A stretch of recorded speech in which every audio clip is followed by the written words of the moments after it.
And we are live for another episode of the Freedom Series live stream today. I'm blessed to be joined none other than Maybelline McLeod. How you doing today, darling? I'm excited. Very Excited, maybe a little bit nervous. A little bit nervous, yes, but you have me. You have, I have you. Yeah.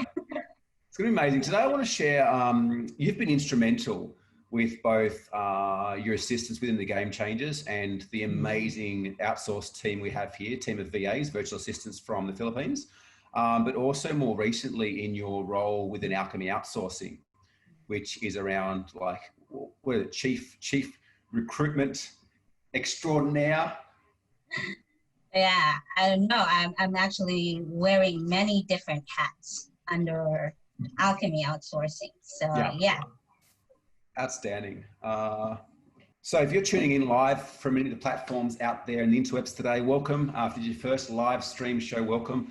I trust you get a huge value. If you've been watching us for the past couple of weeks, no doubt you've had and seen some amazing interviews so far. And this will be even better than those prior, because what I want to dive into is, I guess, how we can better utilize the assistance of virtual assistants to be able to help us as business owners to grow. You know, a lot of business owners get way too busy wearing all the hats and doing a lot of tasks that aren't necessarily in their best skill set or aren't the most profitable for them to do, because they kind of have this belief that if I spend time, I save money.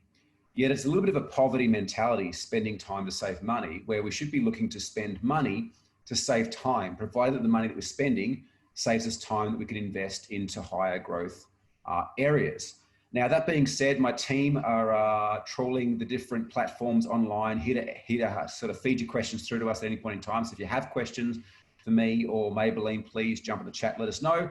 Also show a bit of love and hit the like or love button to let us know that you're here and that you're watching the series as well. So May, tell us, how long have you been a VA for or a virtual assistant? Well, I was embraced by you in November of 2018. So that's almost 2 years or 18 months. Yeah. And yeah. And so prior to that, you worked for Walmart Canada. I think you were the manager there, overseeing a team of like 200 VAs. Yeah, that's right. Yeah. That's right. So I was actually, all my life, I was a leader, you know, so I have 14 years of experience in the corporate world. I did handle G Money Bank, and then the last 5 years I was in Walmart Canada, you know, handling hundreds of people, managing different departments, managing different kinds of roles. And, you know, it's just amazing that I was able to find my fulfillment in that respect, and was able to achieve a lot of, you know, successes every stage of my career in the corporate world. And now I am into the same journey with the Game Changers and now with Alchemy Outsourcing, you know, trying to just do the same thing and be successful at anything that I do so that I feel fulfilled. Yeah, outstanding. And I think there's a beautiful opportunity right now because, you know, over the recent months, most businesses were forced to go online or to go work from home, which was for many years not an opportunity for most businesses. You know, most businesses, most corporations had employees working from a singular office or from a building of some sort. And staff, I know Tim Ferriss spoke about in his 4-hour work week, you know, how you could use certain scripts to negotiate with your boss to work from home. Yet most people were still shown that they had to turn up. Yet through the last recent months, you know, many people have had to continue working, but have been forced to work from home, to the point now that many business owners are making decisions around whether or not there's an opportunity to allow their staff to work from home, because in many cases they've found that they're potentially more profitable and they're more productive as well. So tell me, like, what do you think is some advantages around utilizing, you know, virtual workforces? Well, there are a lot of things that you can consider when you're wanting to employ like virtual workforce, you know, like benefits, like you don't even have to worry about their laptop or their computer, their headset. You don't have to worry about benefits like health card or any bonuses or anything like that, because virtual assistants actually create their own incentives and benefits, and they're just at home. And there are a lot of, when you're in a corporate setup, an office-based setup, there are a lot of distractions there. You're going to have to deal with politics. You're going to have to deal with a lot of people bothering you, unnecessary meetings. And similar to when Anna, your director, was interviewing me, I told her that if I'm like productive 100%, even with all these distractions at work, how much more can I be productive at home doing amazing things for my clients when I don't even have to worry about whether or not my children came home safely from school or if they did their homework right and all that. So it's amazing. So the higher, the productivity will be higher. And at the same time, the clients would enjoy the skills and talents that these individuals, like myself, will be able to bring to the table because we've worked with huge corporations who have set our minds up in terms of systemizing businesses. We know how it looks like, what done looks like. And professionalism too is there. Yeah, yeah. It's a good point you've raised. And I guess we've been outsourcing work for a long time now. And I remember back when we first started, maybe 7 or 8 years ago, the talent pool was not what it is today. There has been leaps and bounds in terms of, and the interwebs have certainly helped with that, but the skill set of virtual assistants. And what I'm constantly astounded by is the level of skills, number one, that Filipino staff have, and not just Filipino, but all outsourced teams for that matter. Number two, I find that typically speaking, and this is no disrespect to Westerners, in my opinion, their work ethic is better than Westerners in most cases, not all cases, but in most cases, their work ethic's there. And from a cultural perspective, they're just lovely people that want to do anything to help you out. Now, that being said, though, there's a lot of challenges we faced when we first started getting on board VAs because you can't necessarily treat them the same way as what you could Western staff. It took me a long time to realize, but what I found is Western staff can be more driven by KPIs and financial remunerations and things like that. Now, it's not to say that virtual teams can't be driven by those things as well. But in my experience, I found that if you spend the time to care about your virtual team members' family, their home environment, their upbringing, their children, things like that, they're more inclined, you don't have to ask them to hit KPIs. They're driven to hit KPIs because they want to make you happy and they want to do the right thing by the business. More so, generally speaking, again, than Western type staff. Now, although I think you should still have those same attitudes and mentalities to Western staff, i.e. caring about their family and things like that, I've just found that was a significant difference and almost a key that unlocked us getting a lot more success is really caring about them and looking after their family environment. Now, you said before, they don't need health cards, they don't need bonuses or paid holidays and stuff like that, but they're also it's not slave labor either. We pay our VAs very, very well. We provide bonuses to our VAs and incentives. I often buy them things that, I had a team member that wanted to go and buy themselves a new computer to service the business. Now, we never asked for that, but I see that initiative and I see them wanting to do the right thing by us. And I'm like, hey, why don't we pay for that? Or why don't we pay for half of that? Because they haven't done it asking us for money. They've done it to make their job easy and to make their skills better for the company, which shows their dedication and commitment. If you're online right now, I'd love to know, how many of you are currently utilizing outsourced staff, whether it be that you're hiring someone for a project basis through Upwork or whether you've got a part-time or a full-time VA on board? Just comment in the chat and let me know, are you currently utilizing outsourced staff? There's a comment here from, you got a fan here, Christy Harper. She said, I'm so happy with the VA you have found me. What a blessing your skills are. Thank you. Kath from Adelaide, I can imagine VA skills vary from country to country. Tell us what strengths and pros most of these countries have. Great question. Let's speak more so specifically, I guess, about the Philippines for now. We've used a lot with Philippines. We've used a lot with India. I found personally with India, there's some really good skill sets there around tech and IT type of things. But that being said, I personally have not found a role that I haven't been able to find a Filipino staff member to fulfill. We were told years ago, you'll never get Filipinos to do sales calls and appointment setting. And I said, watch. And we now have a team of them that do an outstanding job at that. Client care functionality, payment processing, graphic design, you name it, they could do it. But May, in your opinion, what do you feel are the strengths of the VAs that you get a chance to work with and employ and place with other companies? A lot of things are coming to my mind in terms of, let's talk about Filipinos here. You know, Filipinos have that, you know, first of all, they know they can speak better well. You know, they can speak the language, the English language, better than most. So that's the key, one of the key ingredients in terms of having a good relationship with their clients. And because that's because of their exposure to Westerners. So they can talk to you, they can be open to you and all that. And another one too is their sense of depth of gratitude. They're very loyal people. Okay? We are very loyal. Like when you care for us, care for our family, and if it's genuine, we kind of like want to do things right by you, you know, even with you not looking. And that's integrity, you know, and that's one of the things that I really am proud of as a Filipino. And we're into the third thing is we're into that growth mindset.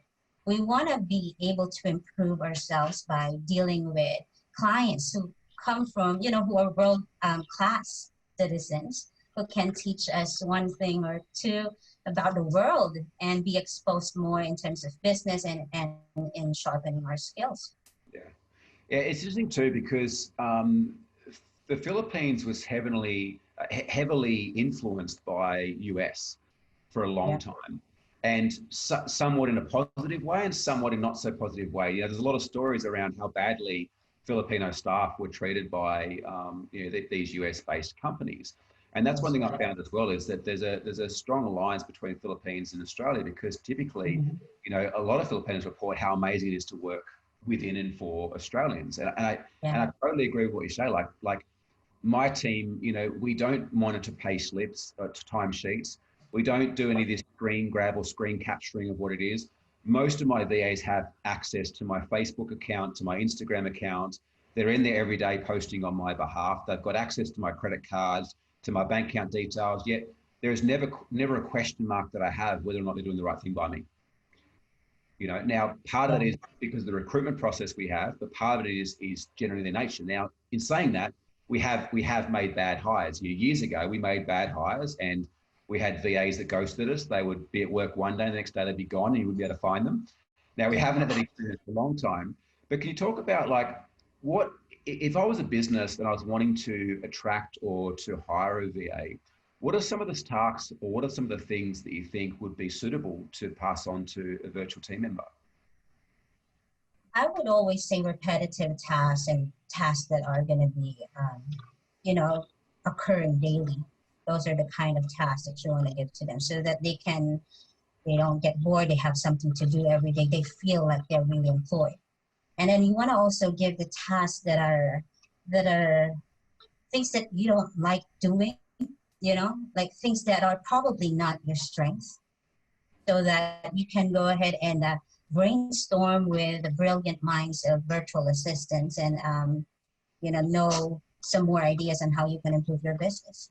So it's just like social media management, content marketing, even technical side of it, like website development and even project management. If you have a team of VAs, then you want to go for somebody who has managerial experience, right?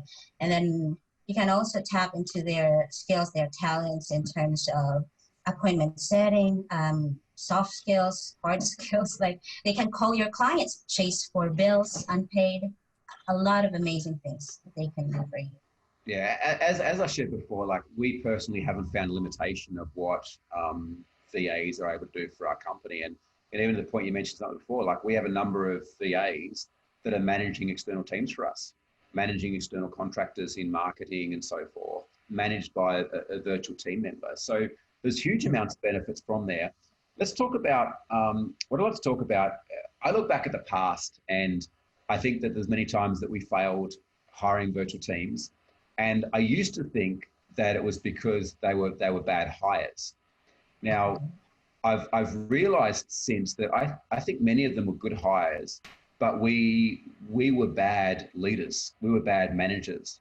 And so we didn't onboard them properly. We didn't train them properly. We didn't get them up and running properly, which meant they looked like bad hires. But the reality was it was us as business owners that weren't taking the responsibility. What are some things that people could put in place And I guess this wouldn't just apply with VAs, but if they're looking to bring somebody on board, to ensure that they can get the most out of them and can really make them a good cultural fit. They need to really put in place a, a huge plan, a plan that's concrete in terms of training them, number one. Number two, like their guidance. What is their form of communication with you? How do you engage them? And how do you recognize their contributions to what you're doing? So if they're kind of just lost there, not knowing what to do, they're going to be gone. You know, they're not going to be motivated to work with you. And you're going to have to really train them up in a month or 2 or 3. I remember when I was joining with the Game Changers, I know it's kind of messy at the beginning, but every day you guys were with us, you know, like training us up and then letting us become aware of the mission and vision of the company. And we get to align ourselves in that mission and vision so that all of the other things that we're doing, all of the tasks that are being delegated to us or projects that we need to think of, whether that's quarterly or annually, will be aligned to those values and to that core mission and vision of the company. Yeah. That's very important. Yeah. Yeah. It's funny because it's often a complaint we hear a lot from business owners is that they can't find good staff. And we're not just talking virtual staff here, we're talking staff in general. I can't find good staff. My staff can't do what I can do. They're unreliable. Their work ethic's not there. Like complain. And to be honest, staff is not something we've had an issue with for a long time as a company, and something we see that our more senior members stop having issues with as well. Because, you know, hiring staff is no different than putting out a marketing campaign. The same kind of principles apply, and we go through that in depth in my book, The Path to Freedom. You know, we start off with vision, mission, values. Without that fundamental foundation, like how can you hire a staff member? You know, most companies hire people based on skill set rather than a values fit. Whereas skill set is something to train someone on. You know, values is something they've grown up with. And so hiring someone who's a good values fit that we can then train the right skill sets on is far more beneficial for the company than hiring someone with a great skill set and a poor values fit. You know, in here, we go through our actual hiring process for how we hire all staff, whether they're virtual assistants or local staff members. Even, I think we've got some downloads that include the scripts that we have for interview process, because it's just a system. Like once you get this right, you can do it again and again and again and again and again. You're getting a bunch of love come through. I can see here the comments. Looks like people that you've placed VAs for. There's one here from Vanessa. I don't know how I live without my VA, and 100% agree with what you're sharing before around their work ethic and so forth. Jade Scott said, brilliant, May. Tim from Brisbane. The big issue is how involved would I be in training my new hire? But I also don't want to leave them helpless. And what if someone breaks? Lol. How do you resolve this? So there's a couple of questions there. Thanks for your question, Tim. And anyone else watching tonight from anywhere in the world on the replay, live stream, please put in your comment and we'll answer them below as well. Put in your question. So it's got a, how involved would I be in my new hire? First question, I guess. How involved would I be in my new hire? Let's say you've hired somebody and their start date today. How involved should I be as the business owner in them coming on board? Well, if it is your first time to hire a remote worker, you must be involved 100%, you know? So unless you have a manager working side by side with you, who's going to be able to take over and do the training, then go ahead and delegate that to that person. It's very important. I was able to encounter a client not being satisfied with the virtual assistant. And when I did the root cause analysis, you know, through my sessions with the VA is kind of confused whether to report to the CEO or to the assistant. And that's very important, you know, for you to be able to identify the sense of direction that you have put in place for your VA. Yeah. So go ahead and be 100% involved if he is going to be doing the task that you were doing before, because I think you're going to have to clone yourself to that person. So might as well, you know, involve 100%. Yeah. And to add to that too, chapter 5, we talk about organizational chart, which is important to have a clear line of accountability, right, within an organization. Now, I guess something that you do very, very well is if it is their first VA hire, is you actually work with the business owner and work with the VA to create that relationship dynamic from the get-go to ensure that it's a success. Now, if it's not their first hire, you're less involved in that, but it's still very important that dynamic gets done right. Now, that being said, we teach a process, and it's the process we teach in the book as well, Tim, is that you as a business owner shouldn't be the one that systemizes your business. You're the worst person to do that. Number one, it's not the best use of your time. And number two, you'll either overcomplicate creating the systems and processes, or you'll make them far too easy and miss things out because you do so much unconsciously in your day-to-day role. So we teach the process here of how to hire staff.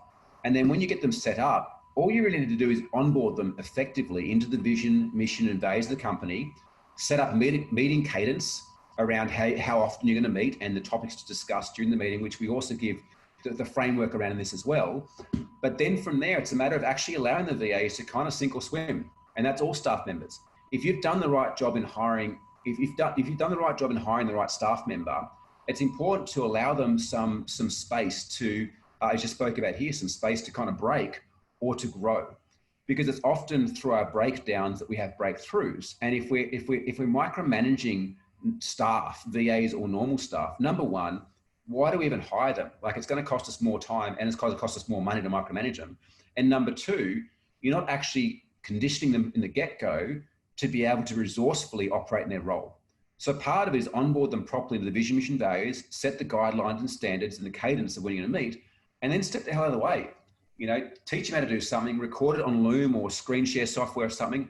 Let them go and build the system for it. But use the system for writing system framework that we speak about in the Path to Freedom book as well. So hopefully that answers your question. Some feedback here from Tom Cross to answer the question, what your VA does. At the moment, yeah, Tom's another one of your clients, mate. At the moment, data entry, CRM management, and general admin. We've been talking about getting him to do a lot more than that in the future. You know, that's the important thing to start with as well, is it's like when you hire a staff member, I remember for me, I used to think that VAs were like superhuman. I was like, I can hire one VA and they can do everything in my business. They can reconcile my accounts, check my emails, do sales calls, do content marketing, do data entry. There's this false perception, I certainly had it, that they can do everything.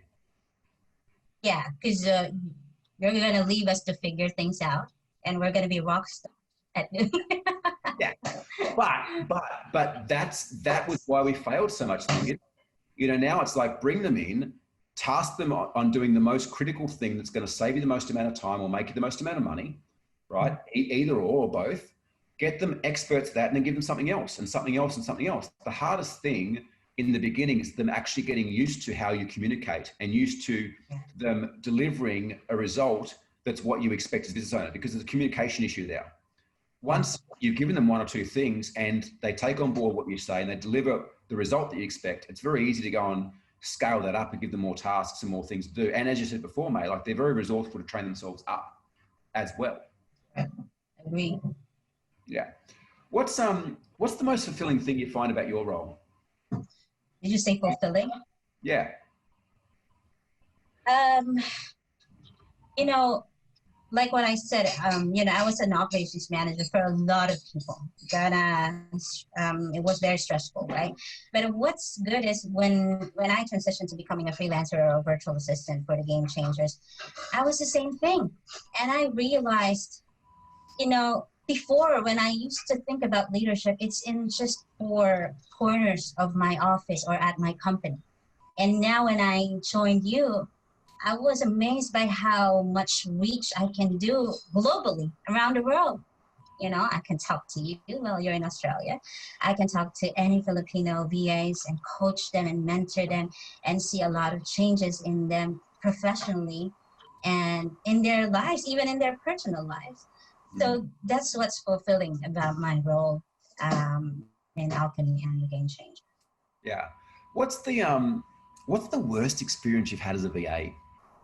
You don't have to use names, or you can. What's the worst experience? Yeah. Is that in the superlative form or comparative form? Did you say worst? Yeah, worst. Like the most horrible, the worst experience you've had. Okay. Confession of a VA. Confession of a VA. I think it's just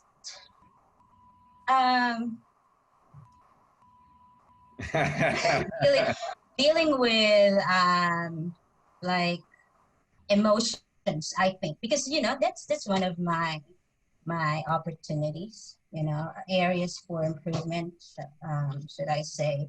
And I would always like look at it like when I was dealing with Canadians before or Americans and all that, and I would compare it to dealing with Australians. Then I look at them and then I always just think about how I'm guided by my principles and all that. And, I always just instinctively think, I just need to be outspoken. I don't care if you're white, you're black, or whatever. So I think one of the worst experiences that I experienced was, dealing with emotions when something, not right or something that I didn't like would come about, and how would I express my feelings about it? Because if I bottle it up and not talk about it, I would feel worse. I'm not going to be at my best. So that's one of the things. And I always teach this to all the virtual assistants, like if you're feeling not right about something, why don't you talk about it? Why are you telling it to me? So I teach them, I really push them to like, okay, this is how you're going to talk to your client. So yeah, that's one of those things. Was that difficult for you to learn how to express like vulnerably to your, boss, employer?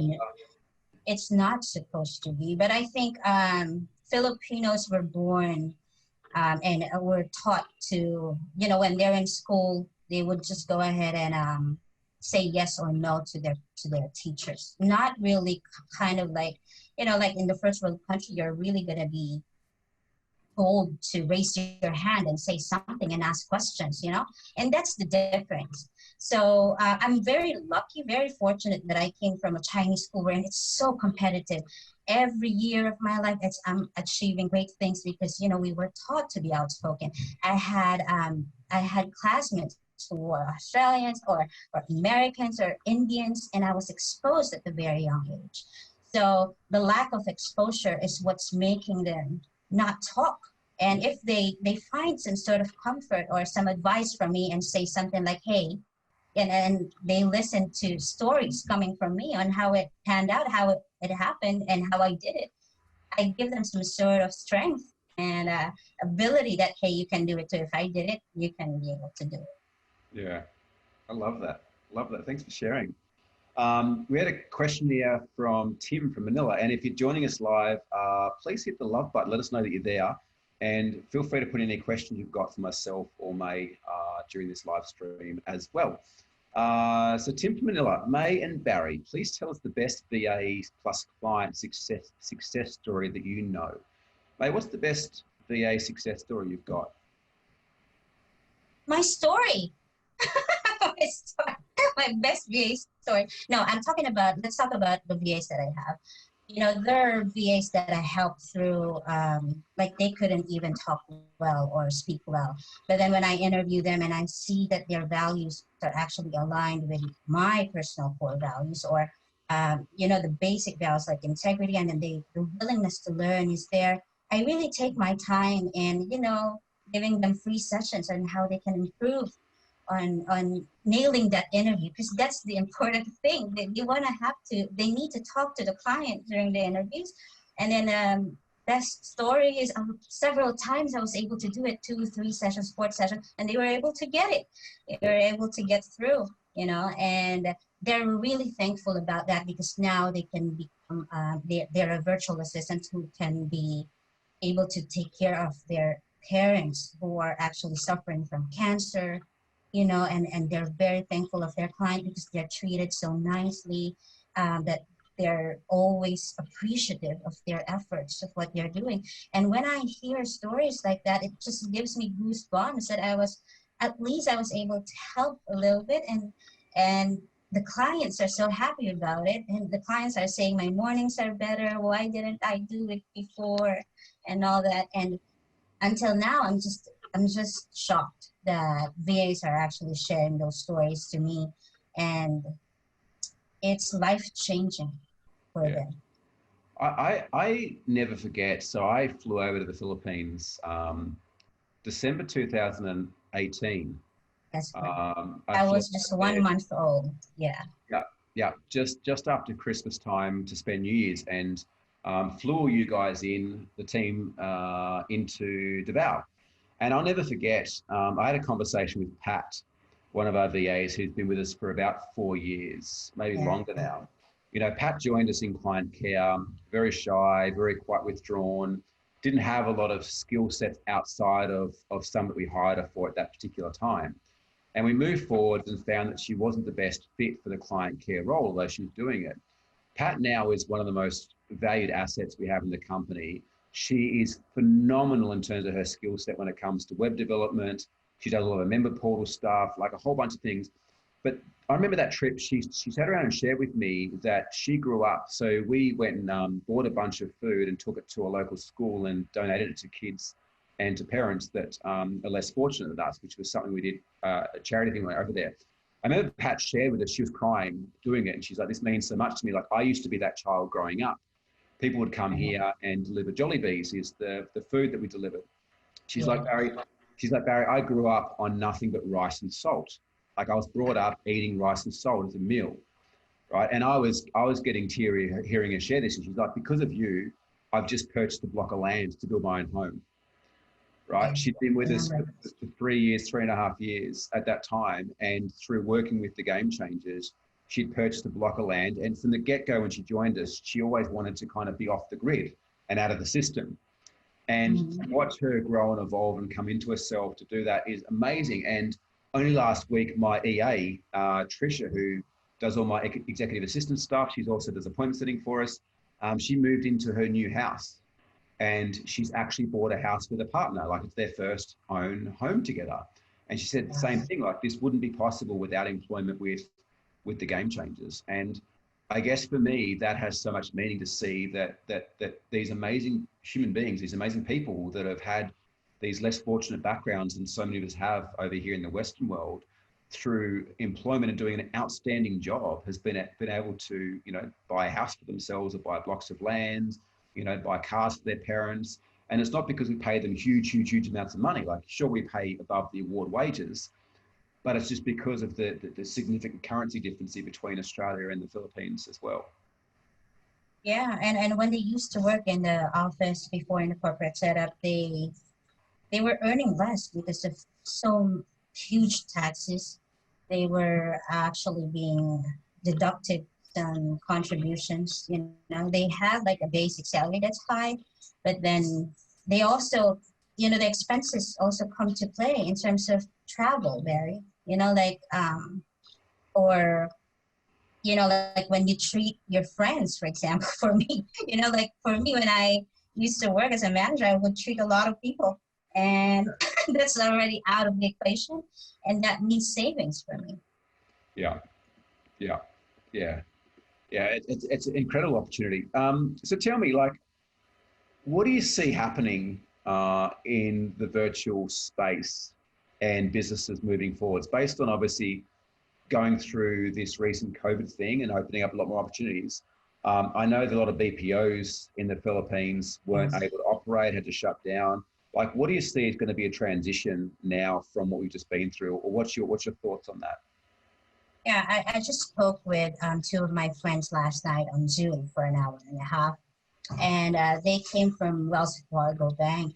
So what I see happening right now is a lot of people are dying to have this virtual kind of job.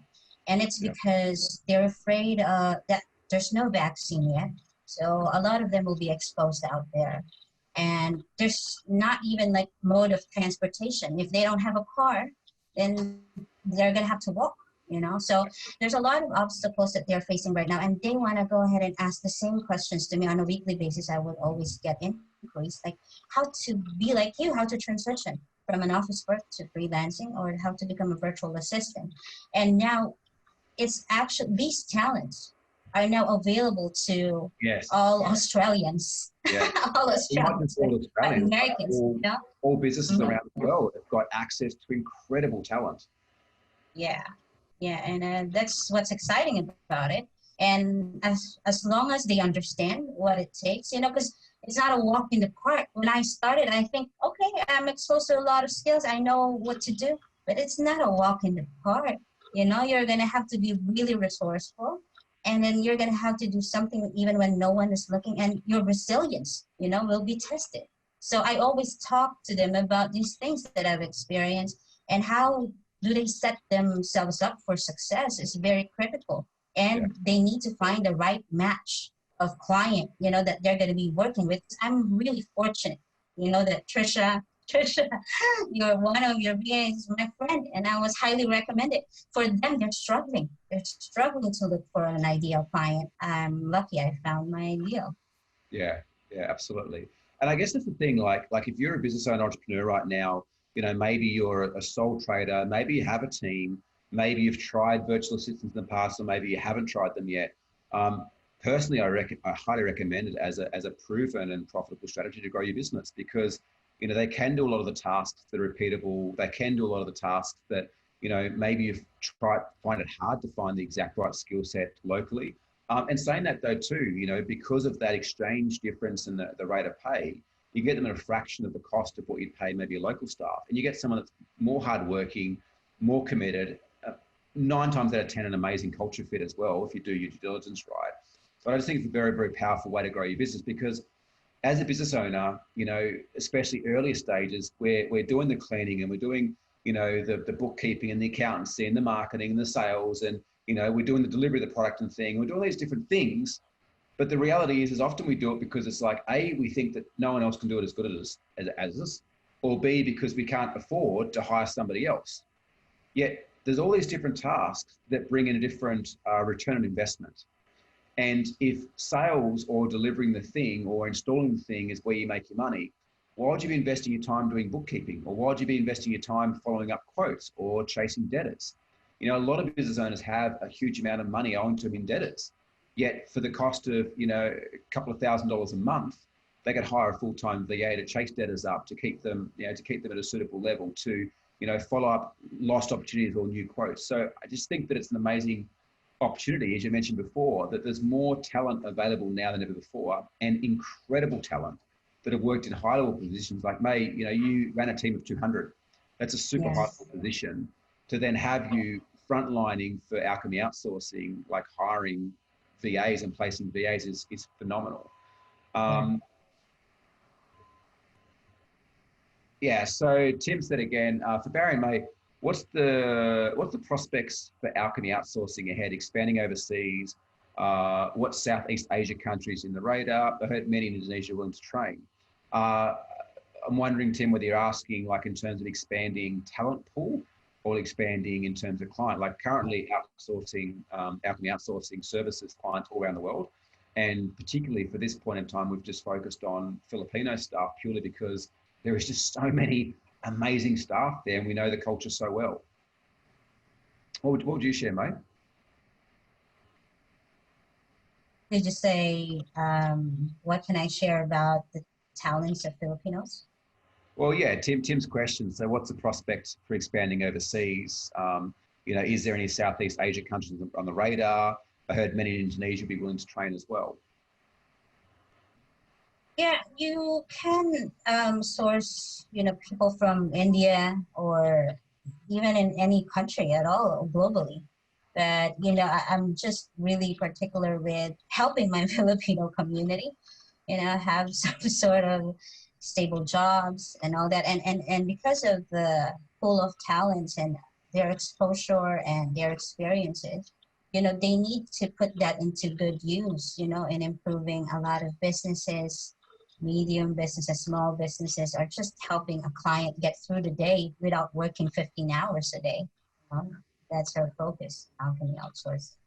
Yeah, and the Philippines is probably a little bit ahead of most other countries in terms of outsourcing, and the amount of time they've been involved in this type of work means a little bit ahead in terms of training, in terms of knowing how to do things the right way. I know many people that have outsourced to Indonesia, to India as well, with a lot of success, but as May said too, like she's super passionate about her fellow Filipinos, and there's certainly plenty there that would still benefit from finding an amazing job. So what I'd love to know is if you've enjoyed this episode, hit the like button and also comment like what was the number one takeaway for you from today's episode. May, like if someone wants to get in connection with you, maybe have a conversation around outsourcing, maybe they're unsure, maybe even look to hire somebody, what's the best way to get in contact with you? Is it through alchemyoutsourcing.com website? Yeah, they can connect to me via Facebook, or they can send me an email at hello@alchemyoutsourcing.com.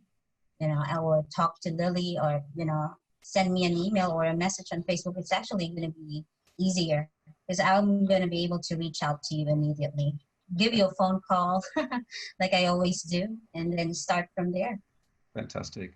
So I'll get Rafi to put a link in the comments as well. If you'd like to get up to date with the latest of the Freedom Series live stream episodes, please click on the link that we put in the comments below. Sign up so we can send you upcoming guests, and also let you be the first to get your copy of my new book, The Path to Freedom, where we speak about all things building a business that's profitable, purpose-driven, and can work without the business owner. May, thank you so much for your time this evening. You're very welcome. I'm glad I'm able to share my thoughts around the questions that you asked my way. Yeah. And thank you to each and every one of you guys that have spent your evenings or your days with us as well. Look forward to seeing you in the next episode. Thank you. Bye. Thank you so much for tuning in to this episode of the Game Changers podcast. There's a couple of things I'd love you to do to help us and help yourself to spread the message further. Make sure that you like the Game Changers on Facebook, Instagram, YouTube, Twitter, LinkedIn. Please subscribe by clicking the link below to ensure that you keep up to date with the weekly episodes we share here at the Game Changers podcast with amazing entrepreneurs and business owners around the world. And of course, if you're in a position where you may be overwhelmed with business or looking for a way to grow faster, more effectively, and you realize that the key to success is being surrounded by amazing people who have been there and done that before, I'd like to invite you to apply to have a game plan session one-on-one with one of my team here at the Game Changers. There's no cost if you get through. All that we ask is that you are doing a minimum of $250,000 per year to really be able to utilize the strategies and the tactics and the mindset shifts that we share with you, that you're coachable, that you're a decent person, and you're willing to take on board some advice. If not, that's totally cool. But I know for me, I wouldn't be where I am right now without the support of so many mentors and coaches and resources along the way. And I'd like to pay that forward and give back to you the opportunity to work with us one-on-one for free to put together a customized game plan. And the reason we're doing this is a couple of things. Number one is that sometimes it's just the smallest thing that can make the biggest difference. And I think that entrepreneurs and business owners have the opportunity to change the world. And if we can maybe help you to make the smallest shift to change your life and your world, you're changing ours in return. The second thing is that we are always looking for amazing clients to work with and to welcome into and invite into the Game Changers community. And so if at the end of the call, you do feel that there's a huge amount of value there, that we feel that there's a great values fit there, we can have a conversation about working together. But this game plan call, there's absolutely no obligations to work with whatsoever. Allow us to help you with the years and years and years of knowledge that we have in growing and scaling great companies. And I think that business owners are the future of the world. If there's a way that we can help you to create a better business, more profit, more fulfillment, more fun, I would love the opportunity to do that now. So click the link below, book your game plan session, make sure you follow us on social, and stay up to date with the latest episodes of the Game Changers podcast. My name's Barry William Maglidi. Thank you so much for your support, and look forward to seeing you next one. Bye for now.